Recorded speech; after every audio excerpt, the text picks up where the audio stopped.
Hey guys, how we doing there? Hope everybody is okay today. This is as always Marty Phillips for Want to Talk Wrestling, and we're gonna talk a little about that half an hour of Cruiserweight action we got last Friday. This is one more episode of 205 in 205.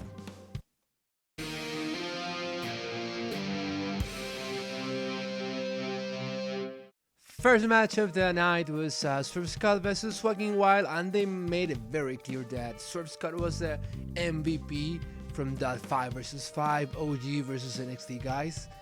And this match started kind of slow, like very grounded, a lot of grapple going on, not as like high fly as you would expect from both of these guys.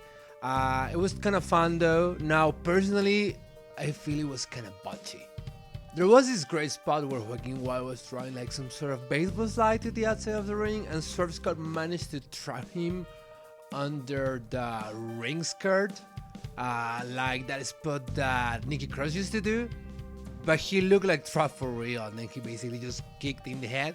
So that was kind of cool, like that spot. Now, I just mentioned that I felt the match was a little bit botchy, so let's talk a little bit about that. I remember exactly two spots. One is when Joaquin Wild jumps to the outside, and Swerve Scott kind of drug him, and then Joaquin Wild tries to arm drag him back or something like that. But I don't think they had enough space for doing that, which is quite weird because now the outside of the ring is like way more space than before because we don't have any fans.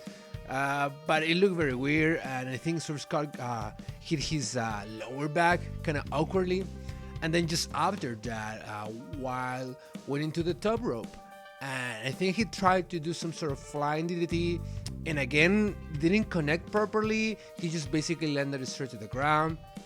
And of course, commentators were saying that like, oh, well, Swerve Scott was able to telegraph that. But yeah, it felt kind of weird. We got a little recap of what happened in the last episode of NXT UK, where Devlin managed to retain his title against Travis Banks. And of course, he didn't do it cleanly. He used a little bit of help of the third rope. He's still champion. Now, the main event was Oney Lorcan versus Tony Nese, and I just couldn't connect with this match.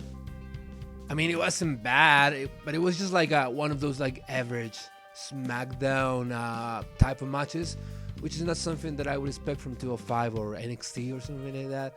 I don't know. I guess it's still kind of, it's bringing back that angle of Tony Nese is like the proud original 205 guy, and he's fighting against this new wave of newcomers, and Oney Lorcan is one of those.